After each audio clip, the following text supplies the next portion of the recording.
Hello, students. I am your business studies teacher Navdeep, and I have started in my earlier videos chapter 9 Financial Management. I have covered some of the topics of this chapter. Today, I will cover capital structure. See, what is capital structure? Capital structure क्या होता है? मैंने आपको बताया था, जब भी किसी कंपनी ने पैसा रेज़ करना होता है, कैपिटल रेज़ करनी होती है, तो उसके पास बहुत सारे सोर्सेज होते हैं. ओन्ड फंड्स भी होते हैं और बोरोड फंड्स भी होते हैं. ओन्ड फंड्स का हम एग्जांपल ले सकते हैं equity shares, and borrowed funds का हम एग्जांपल ले सकते हैं डेट. तो कैपिटल स्ट्रक्चर में मतलब जो वो कैपिटल रेज करेंगे उसमें कितना रेशो डेट का रखना है और कितना रेशो इक्विटी का रखना है, इसी चीज़ को डिसाइड करने को, इसी रेशो को कैपिटल स्ट्रक्चर बोला जाता है.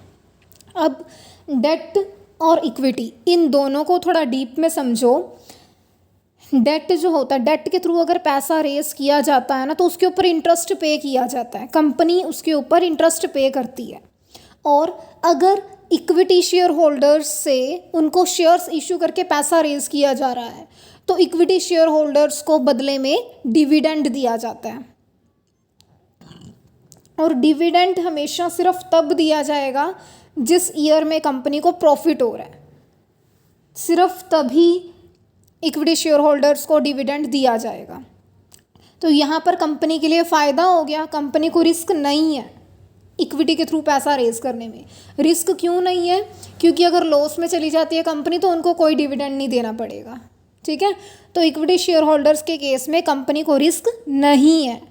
पर अब इक्विटी शेयर होल्डर्स भी तो सोचेंगे ना, जब लॉस हो रहा है तब तो हमें कुछ मिल नहीं रहा, एटलीस्ट जब प्रॉफिट होगा तब तो हमें ज़्यादा मिले. तो डिविडेंड की जो रेट होती है वो इंटरेस्ट की रेट के कंपैरिजन में ज़्यादा होती है. तो हम बोल सकते हैं कंपनी को इक्विटी शेयर्स के केस में कॉस्ट ज़्यादा आती है और रिस्क कम होता है इन कंपैरिजन टू डिबेंचर्स या डेट. डेट के केस में क्या होता है, चाहे लॉस भी हो रहा है कंपनी को तो भी इंटरेस्ट देना ही देना पड़ेगा. तो यहाँ पे कंपनी को डेट के केस में रिस्क ज़्यादा रहेगा, पर इंटरेस्ट उनको मिल जाना है ना, चाहे लॉस है तो भी मिल जाना है. इसलिए इंटरेस्ट की जो रेट होती है, परसेंटेज होती है, वो कम होती है इन कंपैरिजन टू डिविडेंड. तो हम बोल सकते हैं डेट के केस में कंपनी को कॉस्ट कम आती है और रिस्क ज़्यादा होता है. ठीक है, ये था डेट और इक्विटी के बारे में. अब डेट पर कंपनी को कॉस्ट कम आती है, इसका मतलब क्या हुआ कि अगर कंपनी अपने कैपिटल स्ट्रक्चर में डिबेंचर्स के थ्रू पैसा ज़्यादा रेज करेगी, डिबेंचर्स के थ्रू पैसा ज़्यादा लेके आएगी, तो कंपनी का खर्चा कम आएगा, कंपनी की कॉस्ट कम होगी. और जब कॉस्ट कम होती है तो अर्निंग ज़्यादा होती है. ठीक है, पर ये चीज़ सिर्फ एक केस में सही प्रूव होगी. अब देखो कि जब कंपनी की कमाई उतनी है नहीं है जितना कि उसने इंटरेस्ट पे करना है. ठीक है, कंपनी के पास इनफ्लो कम हो रहा है, पैसा कम आ रहा है, तो जितना उसके पास पैसा आ रहा है ना, उससे ज़्यादा उसका इंटरेस्ट का देना बनता है. तो उस केस में तो डिबेंचर के थ्रू अगर वो ज़्यादा पैसा रेस कर रही है तो उसको इंटरेस्ट ज़्यादा देना पड़ेगा, पर उसके पास उतना पैसा है ही नहीं है कि वो इतना ज़्यादा इंटरेस्ट पे कर सके. तो उस केस में कंपनी को डिबेंचर के थ्रू पैसा कम रेज करना चाहिए. तो हम क्या बोल सकते हैं, डिबेंचर के थ्रू जब कंपनी पैसा रेज कर रही है तब कंपनी के लिए उस केस में फ़ायदेमंद रहेगा जब कंपनी की रिटर्न ऑन इन्वेस्टमेंट, मतलब कंपनी की जो रिटर्न ऑन इन्वेस्टमेंट, जितना पैसा उसने इन्वेस्ट किया है उस पर जब उसको रिटर्न ज़्यादा मिल रही है ना इंटरेस्ट की बजाय, तब डिबेंचर के थ्रू पैसा रेज करना फ़ायदेमंद रहेगा. क्योंकि जब कंपनी की रिटर्न ज़्यादा है, रिटर्न मतलब जो उसने पैसा लगाया उसके ऊपर उसको जो पैसा वापस मिल रहा है, जब वो ज़्यादा है ना, तब वो इंटरेस्ट की पेमेंट आराम से पे कर सकती है. ठीक है, तो हम क्या बोल सकते हैं, जब रिटर्न ऑन इन्वेस्टमेंट ज़्यादा है उस केस में डिबेंचर्स के थ्रू अगर पैसा ज़्यादा रेज किया जाएगा तो उससे कंपनी को फ़ायदा होगा, कंपनी की कॉस्ट कम आएगी और इक्विटी शेयर्स की वैल्यू इंक्रीज़ होगी. जब कंपनी को कॉस्ट कम आएगी मतलब उसकी अर्निंग ज़्यादा होगी, और अर्निंग ज़्यादा होगी तो कंपनी के जो इक्विटी शेयर होल्डर्स हैं, इक्विटी शेयर्स हैं, उनकी वैल्यू इंक्रीज होगी, उनका प्राइस बढ़ेगा। ठीक है। पर अगर रिटर्न ऑन इन्वेस्टमेंट कम है, मतलब कंपनी के पास पैसा कम है इंटरेस्ट को पे करने के लिए, उस केस में तो उसको फिर और ज़्यादा उधार ले लेके इंटरेस्ट की पेमेंट करनी पड़ेगी। तो वहाँ पे फ़ायदेमंद नहीं रहेगा कि डेट के थ्रू कंपनी पैसा रेज करी जाए। ठीक है। उससे उसके ऊपर और ज़्यादा कर्जा चढ़ जाएगा। क्लियर है। कैपिटल स्ट्रक्चर को कुछ कंपनीज फाइनेंशियल लिवरेज के नाम से भी जानती हैं, कुछ ट्रेडिंग ऑन इक्विटी के नाम से भी जानती हैं। ठीक है। आगे नीचे पैराग्राफ्स में वही चीज़ बताई हुई है, rate of investment, return on investment वाली। अब मैं इस चीज़ को प्रूव करके दिखाती हूँ आपको कुछ प्रैक्टिकल एग्जांपल्स के थ्रू कि जब रिटर्न ऑन इन्वेस्टमेंट ज़्यादा है जिस केस में इंटरेस्ट से, जिस केस में रिटर्न ऑन इन्वेस्टमेंट इंटरेस्ट से ज़्यादा होगी, तब तो कैपिटल स्ट्रक्चर में डिबेंचर्स को ज़्यादा रखने से फ़ायदा होगा कंपनी को। पर अगर रिटर्न ऑन इन्वेस्टमेंट कम है इंटरेस्ट रेट से, उस केस में कंपनी को नुकसान होगा डिबेंचर अपने कैपिटल स्ट्रक्चर में ज़्यादा रखने पर। कैपिटल स्ट्रक्चर एक ही चीज़ को ध्यान में रख के बनाया जाता है कि कंपनी के जो शेयर होल्डर्स हैं, इक्विटी शेयर होल्डर्स, उनके शेयर्स के प्राइजेस बढ़ने चाहिए, क्योंकि जब इक्विटी शेयर्स के प्राइजेस बढ़ेंगे तभी कंपनी की रेपुटेशन बढ़ेगी और जो इक्विटी शेयर होल्डर्स हैं उनकी वेल्थ इंक्रीज होगी। और कंपनी का मेन ऑब्जेक्टिव यही होता है कि इक्विटी शेयर होल्डर्स की वेल्थ इंक्रीज हो। ठीक है। तो अभी यहाँ पर देखो, सिचुएशन 1 आपको दी हुई है, हम 3 सिचुएशंस लेके चलते हैं। एक सिचुएशन तो हम ऐसी ले लेंगे जिसमें डिबेंचर बिल्कुल ही नहीं लिए, मतलब जितना पैसा चाहिए था वो सारे का सारा इक्विटी शेयर होल्डर के थ्रू रेज किया है। एक हम ऐसा एग्जांपल ले लेते हैं जिसमें कुछ पैसा डिबेंचर्स के थ्रू रेज किया है और ज़्यादातर इक्विटी शेयर होल्डर्स के थ्रू किया है।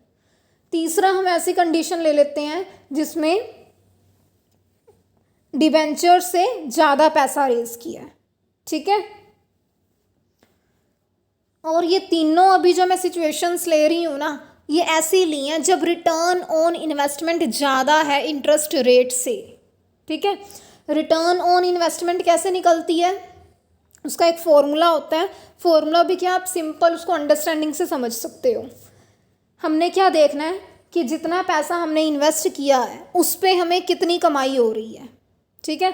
तो अभी यहाँ पे ऊपर क्या लिखा है सिचुएशन 1 में, सबसे ऊपर टोटल कैपिटल, मतलब टोटल हमने 50 लाख रुपया इन्वेस्ट किया, इतनी कैपिटल लगाई है हमने। ठीक है। और उसके ऊपर हमें अर्निंग कितनी हो रही है, लास्ट में दी है earning before interest and tax 7 lakh, मतलब हमें 50 लाख रुपया लगा के एक साल में 7 लाख की कमाई हो रही है।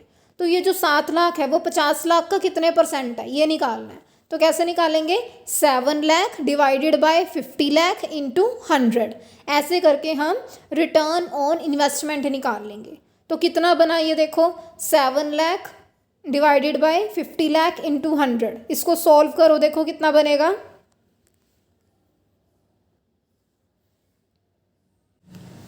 ये आपका बन जाएगा 14%। तो इसका मतलब रिटर्न ऑन इन्वेस्टमेंट कितनी आ गई, 14%। 14% आपकी रिटर्न ऑन इन्वेस्टमेंट हो गई। ठीक है। और यहाँ पर आपको डिबेंचर्स की rate of interest first situation में तो दे ही नहीं रखी, क्योंकि यहाँ पे डिबेंचर्स के थ्रू पैसा रेस किया ही नहीं है। यहाँ पे 50 लाख की कैपिटल चाहिए थी, तो सारी के सारी 50 के 50 लाख इक्विटी शेयर्स के थ्रू रेस की है। 5 लाख इक्विटी शेयर्स हैं, 10 रुपीज़ का ईच है, एक है, तो 5 लाख इंटू 10 करके 50 लाख रुपीज़ हमने रेज कर लिए इक्विटी कैपिटल के थ्रू। डिवेंचर्स के थ्रू कुछ भी नहीं रेज किया, तो इसलिए उसकी इंटरेस्ट रेट भी नहीं गिवन। टैक्स रेट है 30%। और सबसे पहले हम क्या करते हैं, जो होता है ना अपने पास इंटरेस्ट रेट जो दी होती है, सबसे पहले डिबेंचर्स को इंटरेस्ट पे करते हैं। डिबेंचर्स को इंटरेस्ट पे करने के बाद जो पैसा बचता है ना, जो अर्निंग बचती है, उसके ऊपर टैक्स लगाया जाता है। ठीक है। तो अभी फर्स्ट सिचुएशन को देखो, ये रही सिचुएशन 1। हमें earning before interest and tax दे रखा था 7 लाख, ठीक है, यहाँ पे बात कर रही हूँ मैं ये वाली सिचुएशन की। हमें earning before interest and tax दे रखा था 7 लाख, उसके बाद हमें इंटरेस्ट पे करना था, डिबेंचर्स के थ्रू हमने पैसा ही नहीं रेज किया तो इंटरेस्ट हमारा गया ही नहीं, 0। तो फिर उसके बाद हमारे पास अर्निंग बिफोर टैक्स कितना आ गया, 7 लाख। अब हमें टैक्स माइनस करना है, टैक्स है 30%, तो 7 लाख का 30% हो जाएगा 2,10,000। तो इसको माइनस किया हमने, 7 लाख में से 2,10,000 को हमारे पास अर्निंग आफ्टर टैक्स आ गई कि टैक्स पे करने के बाद जो अर्निंग बची वो बची है 4,90,000, ठीक है। अब ये जो 4,90,000 अर्निंग आई है ना हमारी, ये आई है 5 लाख इक्विटी शेयर्स की। हमने स्टार्टिंग में बात की थी 5 लाख इक्विटी शेयर्स हैं, 10 का 1 है तो दोनों को मल्टीप्लाई करके 50 लाख कैपिटल बनी थी अपनी। 5 लाख शेयर्स पे हमें अर्निंग हो रही है एक साल में 4,90,000, मतलब एक शेयर की कितनी अर्निंग हुई, 4,90,000 को 5 लाख से डिवाइड कर दो, earning EPS earning per share कितनी आ जाएगी, 0.98 पैसे, ठीक है। मतलब एक शेयर पे हमें 98 पैसे की कमाई हो रही है, ठीक है। मतलब अगर एक शेयर पहले 10 रुपये का हमने ख़रीदा था तो अब उसके ऊपर हमें उसकी वैल्यू कितनी हो गई, अब 10 रुपये 98 पैसे हो गई है उसकी वैल्यू अब, ठीक है। अभी हम सेकंड सिचुएशन को लेके चलते हैं। सेकंड सिचुएशन में 50 लाख ही पैसे चाहिए थे, में रुपये चाहिए थे। हमने 40 लाख तो इक्विटी शेयर के थ्रू रेज कर लिए, 4 लाख शेयर, 10 रुपये का एक, 4 लाख इंटू 10 40 लाख। बाकी का जो 10 लाख रुपया था वो हमने डेट के थ्रू रेज किया। टैक्स रेट वही 30% पर एनम है और इंटरेस्ट ऑन डिवेंचर है 10%। रिटर्न ऑन इन्वेस्टमेंट हमने निकाली थी 14%। अब यहाँ पे इंटरेस्ट ऑन डेट कितना है, 10%, मतलब इंटरेस्ट रेट कम है ना रिटर्न ऑन इन्वेस्टमेंट से, तो यहाँ पर देखना हमें फ़ायदा होगा डिबेंचर को अपने कैपिटल स्ट्रक्चर में रखने का, क्योंकि हम कमा तो रहे हैं 14% के हिसाब से और इंटरेस्ट हमें देना है 10%, तो 14% में से 10% की पेमेंट तो हम कर ही सकते हैं, ठीक है। तो अब इस सिचुएशन को देखो, सेकंड सिचुएशन देखो यहाँ पे जो दी हुई है ये वाली, 7 लाख थी earning before interest and tax, debenture के थ्रू हमने 10 लाख रुपीज़ रेज किए थे, तो इंटरेस्ट रेट है 10%, 10 लाख का 10% हो गया 1 लाख। हमने 7 लाख में से 1 लाख को माइनस किया, बचा 6 लाख। अब 6 लाख का 30% टैक्स लगाया हमने, 6 लाख का 30% हो गया 1,80,000। इसको माइनस किया, अर्निंग आफ्टर टैक्स हमारे पास बच गई 4,20,000, ठीक है। अब शेयर्स कितने थे हमारे पास, शेयर्स के थ्रू 40 लाख रुपया रेज किया था हमने, 4 लाख शेयर थे, 10 का 1 था, तो शेयर कितने थे 4 लाख। ये जो अर्निंग आफ्टर टैक्स आई 4,20,000, ये 4 लाख शेयर्स की है, हमने 1 शेयर की निकालनी है, तो 4,20,000 को 4 लाख से डिवाइड किया, 1 शेयर की अर्निंग आ गई 1 रुपी 5 पैसा, ठीक है। इसका मतलब हुआ जिस शेयर की वैल्यू पहले 10 रुपीज़ थी अब उसकी वैल्यू कितनी है 10 रुपीज़ 50 पैसा, ठीक है, सॉरी 11 रुपीज़ 5 पैसा, इतनी वैल्यू है अब उसकी, ठीक है। तो अभी यहाँ पे देखो सेकंड वाली सिचुएशन में फर्स्ट वाली से ज़्यादा अर्निंग हुई है पर शेयर, तो मतलब फ़ायदेमंद रहा हमारे लिए। अभी थर्ड सिचुएशन देख लो, 50 लाख रुपीज़ थे चाहिए थे जो हमें, उसमें से 30 लाख हमने इक्विटी के थ्रू कर लिए रेज, 3 लाख शेयर्स थे, एंड 20 लाख हमने किए डेट के थ्रू। पहले हम डेट के थ्रू 10 लाख कर रहे थे, 20 कर रहे हैं पहले से ज़्यादा, तो अब देखना हमें फ़ायदा और भी ज़्यादा होगा, अर्निंग और भी ज़्यादा होगी। ये देखो सिचुएशन 3, 7 लाख है earning before interest and tax, अब इंटरेस्ट पे करना है, 20 लाख डिवेंचर्स के थ्रू हमने पैसा रेस किया, 20 लाख का 10% 2 लाख, 7 लाख में से 2 लाख गया, 5 लाख बचा। अब 5 लाख का 30% हमने टैक्स माइनस किया जो कि आया 1,50,000, तो माइनस करके हमारे पास बचा 3,50,000, ठीक है। अब जो 3,50,000 है ये कितने शेयर्स की अर्निंग है? 3 लाख शेयर्स की। इसको 3 लाख से डिवाइड किया, हमारे पास 1 शेयर की अर्निंग आ जाएगी 1 रुपी 16 पैसा। तो अब ये पहले वाली दोनों सिचुएशन से ही ज़्यादा है। ऐसा क्यों पॉसिबल हो पाया? क्योंकि जो रिटर्न ऑन इन्वेस्टमेंट थी वो ज़्यादा थी डिवेंचर्स की इंटरेस्ट रेट से।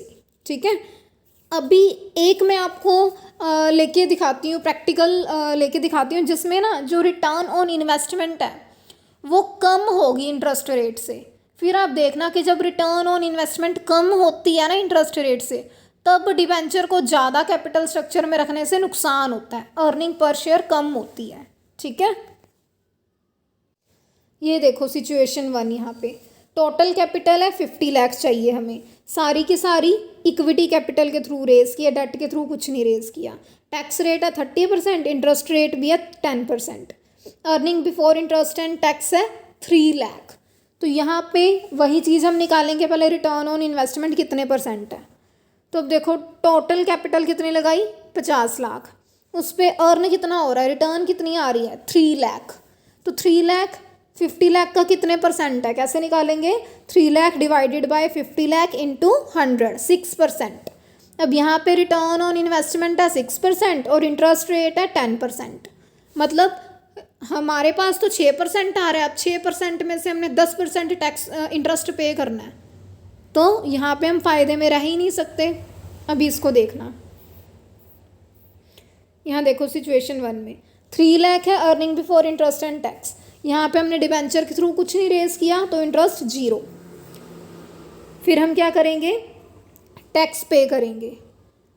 3 लाख का 30% हो जाएगा 90,000, तो 3 लाख में से 90,000 को माइनस किया, अर्निंग आफ्टर टैक्स बची 2,10,000। ठीक है, तो ये जो 2,10,000 अर्निंग है ना, ये कितने शेयर्स की है? ये 5 लाख शेयर्स की है। तो इसको 5 लाख से डिवाइड किया, अर्निंग पर शेयर आ जाएगी 0.42 पैसा। ठीक है, अभी सेकंड सिचुएशन ले लो, यहाँ पे 50 लाख में से 40 लाख तो इक्विटी के थ्रू रेज किया, बाकी का 10 लाख डेट के थ्रू रेज किया।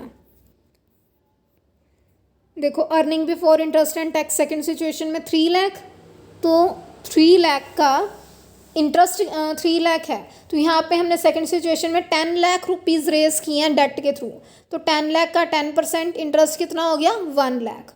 तो 3 लाख में से 1 लाख गया, 2 लाख बचा अपने पास। फिर 2 लाख का 30% टैक्स निकाला, 60,000 आ गया। तो 2 लाख में से 60,000 गया, 1,40,000। अब ये जो 1,40,000 है ना अर्निंग, ये कितने शेयर्स की है? ये 4 लाख शेयर्स की है। इसको 4 लाख से डिवाइड किया तो पर शेयर की अर्निंग आ जाएगी 35 पैसा। ठीक है, अभी यहाँ पे देखो फर्स्ट सिचुएशन में अर्निंग ज़्यादा थी, सेकंड में जब हमने डिबेंचर के थ्रू पैसा रेज किया तो कम हो गई। क्यों कम हो गई? फर्स्ट वाला पहले जो करवाया था आपको उसमें तो बढ़ रही थी डिबेंचर को ज़्यादा रखने से, यहाँ पे क्यों कम हो रही है? क्योंकि उस केस में रिटर्न ऑन इन्वेस्टमेंट ज़्यादा थी इंटरेस्ट रेट से, पर अभी रिटर्न ऑन इन्वेस्टमेंट कम है। ठीक है, थर्ड सिचुएशन देखो, 50 लाख है टोटल कैपिटल, 30 लाख इक्विटी के थ्रू रेज किया एंड डेट के थ्रू 20 लाख रेज किया। ठीक है, तो अभी यहाँ देख लो इसका 3 लाख है earning before interest and tax, 20 lakh debt के थ्रू रेज किया तो 20 लाख का 10% इंटरेस्ट हो जाएगा 2 लाख। 3 लाख में से 2 लाख गया, बचा 1 लाख। 1 लाख का 30% टैक्स निकाला 30,000। 1 लाख में से 30,000 गए, 70,000 बच गया। अब ये जो 70,000 है ये 3 लाख शेयर्स की अर्निंग है, इसको 3 लाख से डिवाइड करेंगे तो पर शेयर की अर्निंग आ जाएगी। ये आपके पास आ जाएगी पर शेयर की अर्निंग 23 पैसा। तो अभी यहाँ पे आप तीनों सिचुएशंस को कंपेयर करो। जब डिवेंचर बिल्कुल ही नहीं रखा तो अर्निंग ज़्यादा है, जब थोड़ा रखा तो पहले से थोड़ी कम हो गई, जब और ज़्यादा डिवेंचर रखा तो पहले से और ज़्यादा कम हो गई अर्निंग। तो I hope my point is clear to you. If return on investment is more than the interest rate on debentures, only then it is beneficial for company to add more debt in the capital structure in comparison to equity and vice versa. So I hope this is clear to all. Thank you. Keep revising.